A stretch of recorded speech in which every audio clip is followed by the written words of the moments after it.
देखिए लेक्चर पूरा देखिए, क्वेश्चन समझा देंगे हम, आपको समझ में आएगा। क्या है ये क्वेश्चन नंबर 12 है, बिहार बीपीएससी जो है बिहार का बोर्ड, उसने दिया है क्लास 12 के लिए। इसमें क्या है, हमें इंटीग्रेट करना है या फिर समाकलन करना है, किसका, इस वाले फंक्शन का हमें समाकलन करना है। चलो करते हैं। सबसे पहले जो दिया है उसको मान लेते हैं कि ये आई के इक्वल है, ठीक है। हिंदी वाले माना लिख लें, इंग्लिश वाले अपना लेट कर सकते हैं इसको। I is equal to sine x divide by 3 plus 4 cos square x, ठीक है। यहाँ पे dx हो जाएगा। अब हमें क्या करना है, मान लेना है कि cos x बराबर t है, या फिर कह सकते हो लेट करना है इंग्लिश वालों के लिए, cos x बराबर t है। तो हमने क्या किया, माना, ये हमारे पास समीकरण 1 हो जाएगा। इसमें मान लिए हैं कि cos x is equal to हमारे t के है, ठीक है। अब इसको क्या करते हैं, x के रिस्पेक्ट में अवकलन कर लेते हैं। तो यहाँ से हमारे पास आ जाएगा cos x का अवकलन जब करते हैं तो cos x का जो डिफ्रेंसिएशन होता है, हिंदी में अवकलन कहा जाता है, वो कितना होता है, माइनस का sin x होता है। cos x का डिफ्रेंसिएशन या अवकलन माइनस का sin x होता है। तो ये क्या आ जाएगा, माइनस का sin x और dx, और ये क्या आ जाएगा, dt आ जाएगा। यानी जहां पर sin x dx है वहां पर हम लिख सकते हैं dt, क्या लिख सकते हैं, dt लिख सकते हैं, ठीक है। तो देखो फिर dt लिख लेते हैं। तो ये हमारा क्या हो जाएगा, ये लिखना है हमको।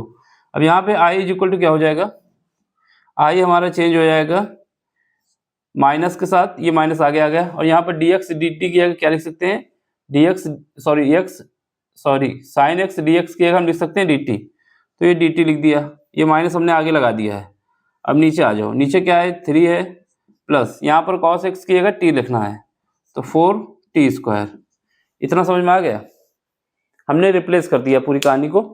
क्या किए हैं, सबसे पहले तो हमने मान लिया है कि cos x बराबर t है, फिर इसका अवकलन कर दिया है x के रिस्पेक्ट में, तो यहाँ से हमारे पास ये आ गया। फिर यहाँ पर minus sine x d x is equal to आ गया डी टी, यानी जहाँ पर साइन एक्स डी एक्स है वहाँ पर माइनस डी टी लिख सकते हैं, तो इसकी वजह से हमने यहाँ पे लिख दिया, और नीचे जो था उसको लिख दिया, ठीक है। यहाँ पे ये कैसे आया है, ये ऐसे आया है कि जब हम cos x का अवकलन करते हैं या डिफरेंशिएशन करते हैं तो वो माइनस का साइन एक्स होता है। यहाँ लाइन लिख सकते हो अवकलन करने पर, अवकलन हिंदी मीडियम वाले के लिए अवकलन है, इंग्लिश वाले के लिए डिफरेंशिएशन है। अब चलो अब क्या करोगे, अब इसको यहाँ से हम क्या कर सकते हैं, यहाँ से 4 कॉमन ले लो, तो माइनस का 1/4 कॉमन आ गया। ये वाला 4 जो है नीचे, यहाँ से ये कॉमन ले रहे हैं, यहाँ पे क्या आ जाएगा dt, और यहाँ से जब हमने 4 कॉमन लिया तो ये क्या हो जाएगा 3/4, और यहाँ पे क्या हो जाएगा प्लस का, यहाँ से 4 हट जाएगा, ये हमारा dt आ गया। ठीक समझ में आया। यहाँ से हमने क्या किया है, इस वाले 4 को कॉमन ले लिया है और उसको बाहर रख दिया है, माइनस का 1/4 हो गया है, और यहाँ पर क्या हो गया dt, और ये नीचे आया 3/4 और प्लस t स्क्वायर। अब इसका अगर इसको क्रॉस मल्टीप्लिकेशन करेंगे तो ये ऊपर पहुंच जाएगा, फिर कट जाएगा, वही बात है। ठीक, अब सुनो, अब हमें एक चीज और पता होना चाहिए। क्या बताएंगे कि हम जानते हैं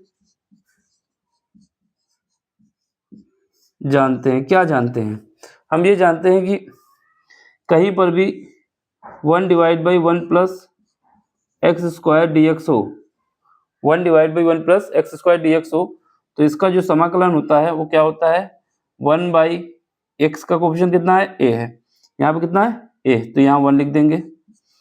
tan इनवर्स क्या आता है, x बाई a कितना है 1 है, प्लस का c,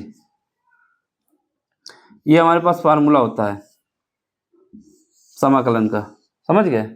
अब यहाँ पर किसी को कंफ्यूजन हो रही हो कि a क्या है, a हमारे पास यहाँ पर जो 1 है ये है, तो ये हमारा 1 यहाँ पर a है, और यहाँ पर x/a प्लस c, तो 1 का कोई वैल्यू नहीं, लेकिन हमने लिख दिया है।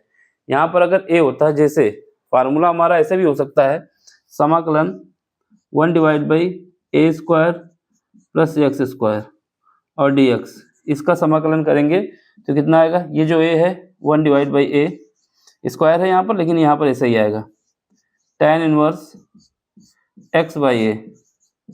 तो यहाँ पर ये वाली वैल्यू पे 1 था यहाँ पर, ठीक है, इस वजह से ये, तो ये मेन फार्मूला हमारा ये होता है।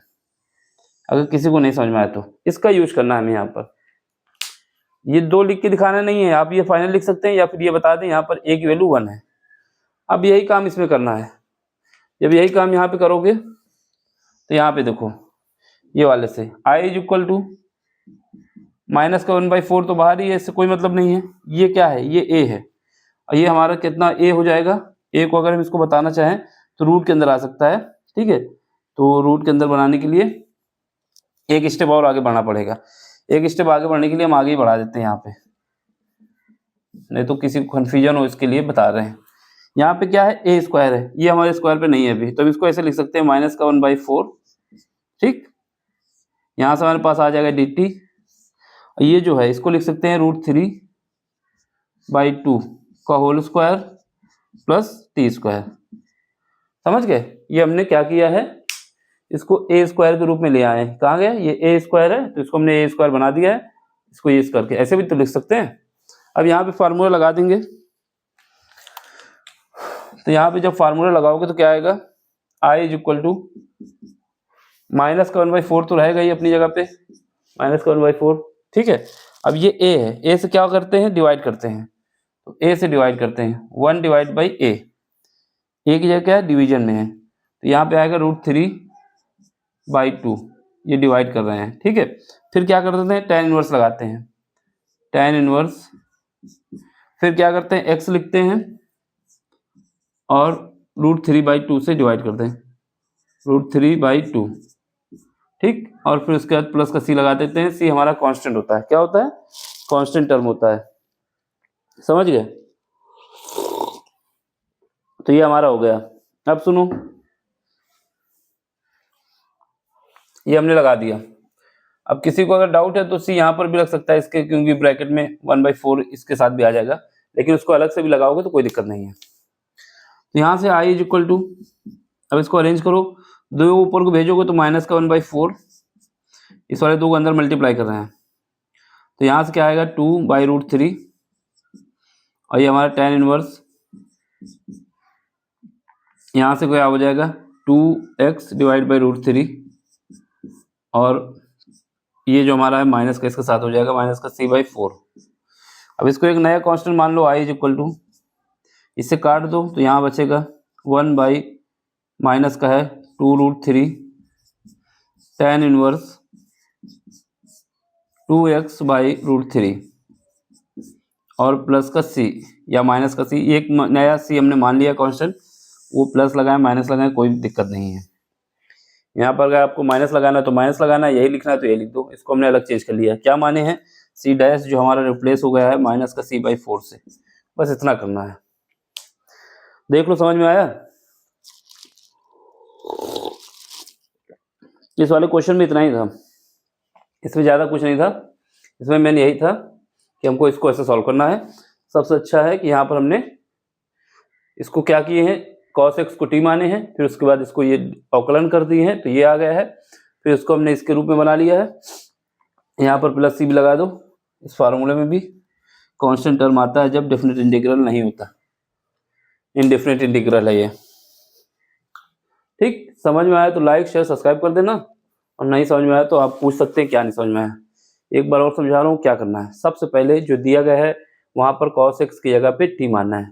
अब t ही क्यों मानना है, cos x को ही क्यों मानना है, क्योंकि जब cos x को मानेंगे तो ये हमारा क्या हो जाएगा, sin x dx बराबर मिल जाएगा हमको, जिसकी जगह हम रिप्लेस कर देंगे t को। क्या रिप्लेस कर देंगे, t को, dt को रिप्लेस कर देंगे। फिर हमारा ये रूप बन जाएगा। फिर हमको इसके रूप में लाना होगा, क्यों लिए, क्योंकि हमको ये पता है इसका फार्मूला ये होता है। इसका रूप लाओगे, फिर ये बना लोगे, फिर इसका सॉल्व कर लोगे, आंसर आ जाएगा। समझ में आया तो लाइक शेयर सब्सक्राइब कर दें, नहीं समझ में आया तो डिसलाइक भी कर सकते हैं, ठीक। Thank you for watching.